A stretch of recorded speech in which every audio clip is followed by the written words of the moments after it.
Yun 'no, so ngayon 'no, ito ay tungkol sa mga pulubi 'no, mga mahihirap 'no, na makikita natin diyan sa mga kalsada or mga daan 'no, na hindi natin pinapansin, dinadaanan at pinagdidirihan pa minsan.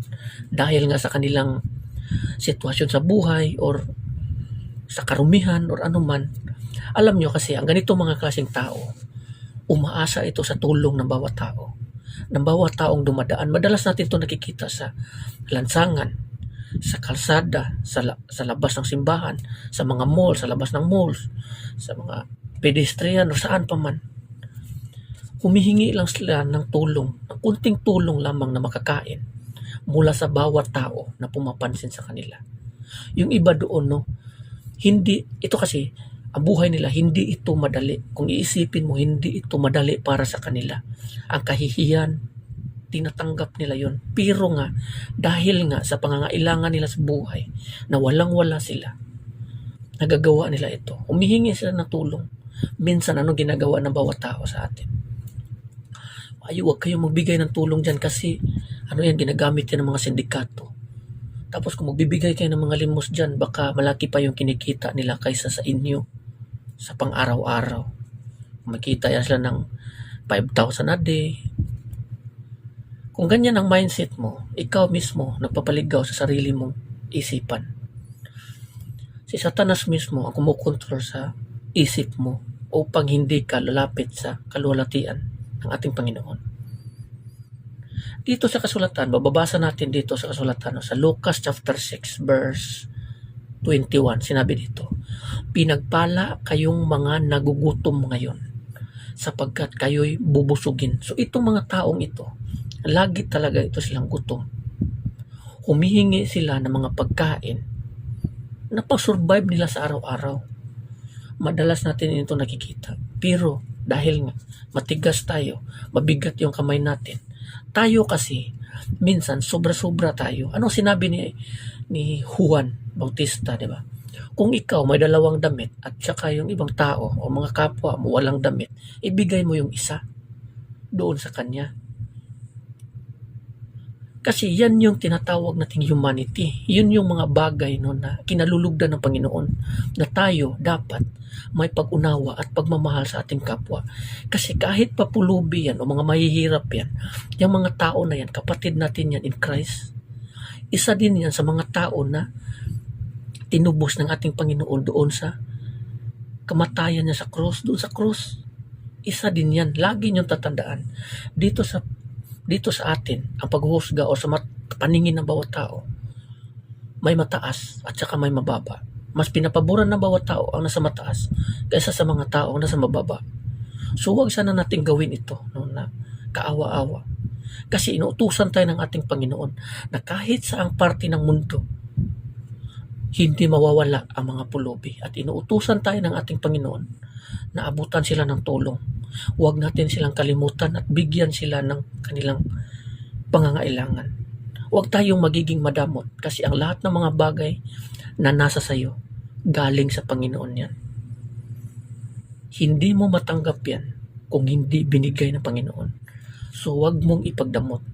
Kung ikaw, sobra-sobra yung salapi mo, makakadaan ka naman ganitong tao, huwag sanang magiging mabigat yung kamay mo sa pag-abot ng tulong sa kanila. Kasi dito sa kasulatan, sa Deuteronomy 14 verse 27, patungkol ito sa libeta. Walang libeta sa atin, so i-convert natin ito to pulubi o mga kabos, mga mahihirap. Dito sinabi, ngunit huwag ninyong kalimutang bigyan ang mga Levita sa inyong lugar.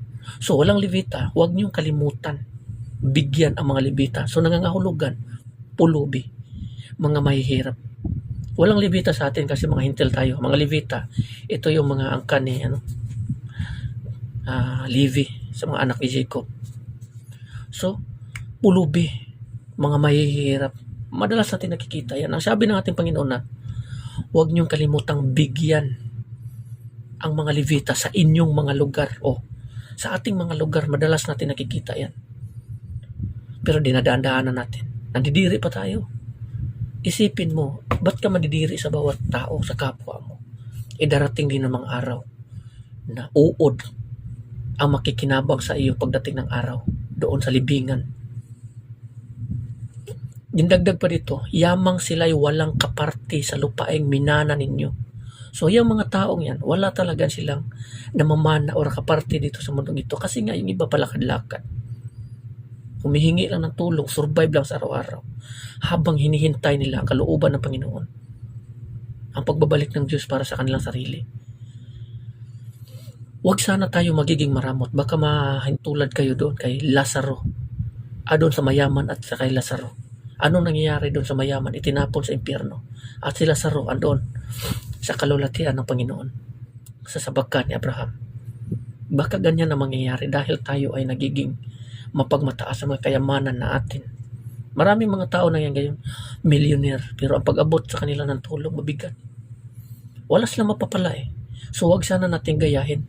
Masundin natin kung ano ang kinalulugdan ng Panginoon. Kasi itong mga bagay nito, ang pagsunod natin sa kinalulugdan ng Panginoon ay nagbumunga ng buhay na walang hanggan. Pero ang pagiging suwail at hindi pagsunod sa kanyang kalooban at pagiging matigas ang ulo, humahantong sa kamatayan. Yan ang patutunguhan. So wag sana tayong magiging maramot doon sa ating kapwa na malabis pang nangangailangan kaysa sa atin. Minsan kasi sinasabihan natin, ginagamit yan ng sindikato, wag kayong magpadala sa mga marami ring mga tao na ina-advisean kayo niyan, wag kayong makikinig niyan.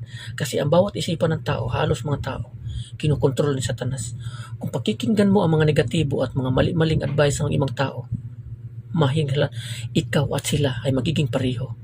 At ang tutunguhan nila at ikaw, pareho din. Kaya nga dito sa kasulatan, sinabi dito, talunin mo ang kasamaan sa pamamagitan ng paggawa ng kabutihan. O talunin mo ang kasamaan ng kabutihan.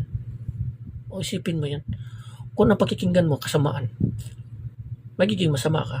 Pero kung tatalunin mo yung mga advices ng iba ng kasamaan, mga advices ng kasamaan ng iba, sa paggawa mo ng kabutihan, sa pagsunod mo sa kalooban ng Panginoon, pagpapalain ka. Ayun yan dito sa sulat ng ating Panginoon. Lagi mong isipin yan. Huwag kang magpadala.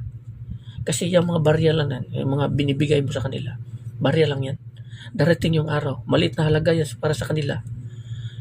Maliit na halaga yan para sa iyo, pero sa kanila, malaki na yan. Pagdating ng araw, ang pangako ng Panginoon, matatanggap mo ang gantimpala, ang buhay na walang hanggan.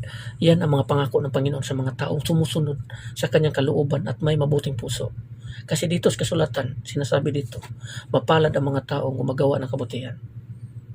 Pero kawawa ang mga taong gumagawa ng masama. Huwag kayong matulad sa mga mayayaman. Kasi dito sa kasulatan, sinasabi, na patungkol sa mga mayayaman. Kawawa kayo mga mayayaman kasi, ayun nga, nagagamit nyo na ang, kumbaga, na-experience na nila yung buhay na masagana dito sa buhay sa mundong ito. So hanggang dito na maraming salamat and God bless everyone. Amen.